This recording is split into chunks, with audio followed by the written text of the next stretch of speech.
골로새서 4장 6절 우리 다 함께 읽겠습니다. 너희 말을 항상 은혜 가운데서 소금으로 맛을 냄과 같이 하라. 그리하면 각 사람에게 마땅히 대답할 것을 알리라. 마치 소금으로 음식 간을 맞추듯이 하라는 겁니다.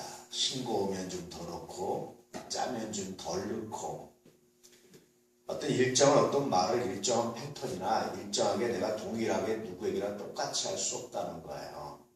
이 말은 또다시 말하면 소금은 뭐에 따라 다집니까? 소금이 주체입니까?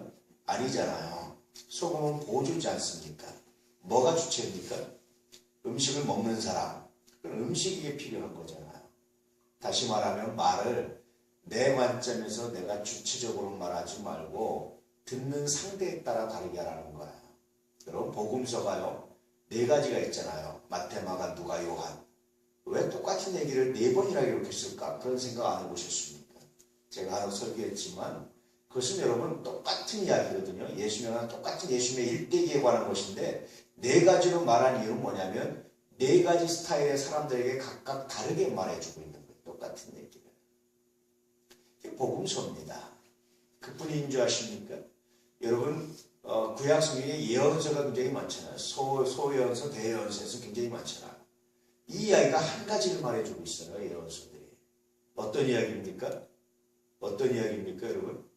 여러분 고난당하고 있습니까? 하나님을 믿으십시오. 그럼 하나님이 구원하십니다. 여러분 죄를 짓고 있습니까? 회개하시오. 그럼 하나님이 구원하십니다. 그러나 여러분 죄를 회개하지 않으면 하나님이 심판하십니다. 이 얘기를 하고 있는 거예요. 근데 이 얘기를 그 여러 권을 통해서 하고 있는 이유가 뭡니까? 각각의 다른 사람들, 각각의 다른 시대 사람들에게 하고 있는 겁니다. 그럼 신구약 성경 전체는 뭐에 대해서 얘기합니까? 예수님에 관한 이야기입니다. 근데 이걸 왜 66권에 이야기를 해야 됩니까? 66개의 스타일에 대해서 다르게 이야기하는 건 사실 그렇습니다. 사람마다 자기가 은혜 받는 성경이 다 있어요. 자기가 좋아하는, 자기한테 맞는 게 있어요. 다 성경이 옳지만 맞는 게 있습니다. 나는 모든 성경이 다 좋습니다. 굉장히 신앙이 탁월한다든지 아니면 탁월하지 않기 때문입니다. 다 여러분 각자에게 마음에 탁 박히고 읽혀지는 성경이 있어요. 그렇습니다. 그래서 그것은 뭐냐면 각 사람에게 다르게 하나님께서 우리에게 복음을 주신데도 각 사람의 그 사람에게 들려줄 수 있도록 말을 하는 거예요. 좀 싱거운 사람은 좀 짜게 치고 증명이 필요한 사람들에게는 증명을 해주고 이성적인 사람들에게는 그렇지 않은 사람들에게는 또다시 하나님께서 말씀하시고 이렇게 하는 겁니다. 그래서 이런 걸 통해서요 하나님께서 우리에게 듣도록 하시는데 이것이 마치 뭐 같으냐 소금으로 고르게 한 것 같다라는 겁니다. 하나님도 우리에게 그렇게 말씀하셨어요. 그 우리도 똑같은 말을 똑같은 의미의 메시지를 똑같이 말하는 건 잘못되는 거예요. 듣는 사람에 따라서 똑같은 메시지를 그 듣는 사람이 들을 수 있도록 표현해 주는 것이 소금으로 맛을 내는 것과 같다. 고르게 하는 것과 같다. 그렇잖아요. 여러분 이것이 굉장히 중요합니다. 영린이라는 게 있죠. 용의 껍질 비늘 중에 거꾸로 난 비늘이 하나 있는데 용이 아주 순한 동물인데 그 영린을 건드리면 물어 죽인다는 거예요. 사람마다 다 영린이 있어요. 상처가 있어요. 근데 꼭 이상하게 그 상처를 콕 집어서 말하는 사람들이 있습니다. 그것은 여러분 소금으로 간을 내는 게 아니에요. 똑같은 말을 해도 그 상처는 피해서 이렇게 말해서 그 사람이 들을 수 있도록 해주는 것이 소금으로 간을 내는 것이다. 그래서 옳은 말만 하면 뭐가 된다고 그랬습니까? 괴물이 되는 거야. 나는 옳은 말 합니다. 사실은 그 말이 옳지도 않아요. 100%.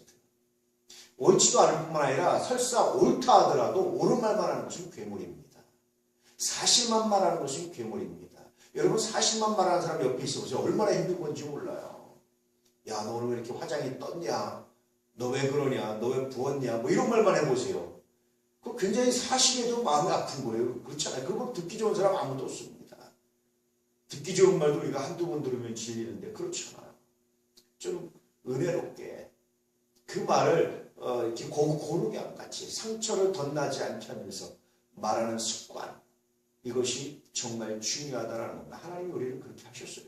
성경 자체가 그것을 증거하고 있고 하나님 우리 현재 우리 그렇게 역사하시고 그렇게 함께 하십니다. 그런데 대부분의 사람들이 이 사실적 언어, 사실은 사실도 아닌데 사실이라고 착각해서 말하는 이 언어 이것 때문에 관계가 무너질 때가 많아요. 그래서 사람의 관계는 대부분 말 때문에 생깁니다. 말 한마디로 천냥빛을 갚는 것처럼 관계가 좋아진 것도 말이지만 흐트러진 것도 말 때문에 그래요. 그래서 정상적으로 대화하고 정상적으로 말하는 습관과 훈련들이 굉장히 중요합니다. 하나님과의 관계 안에서 배울 수 있는 것들 중에 하나가 그겁니다. 우리가 여러분 하나님께 기도하고 하나님께서 뭐 하십니까? 우리에게 말씀하시잖아요. 성경에 무슨 말씀하시잖아요. 그래서 하나님과 다시 대화하지 않습니까?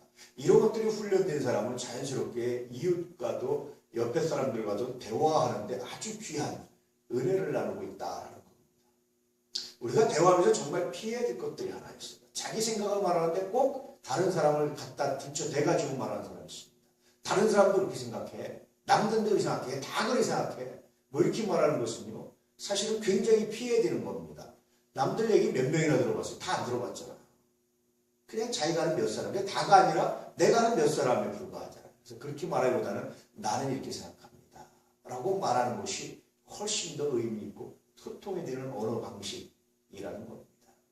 오늘 우리 이 안의 가족들, 이웃과의 건강관계를 위해서 우리의 말을 하고 묵상해 보시기를.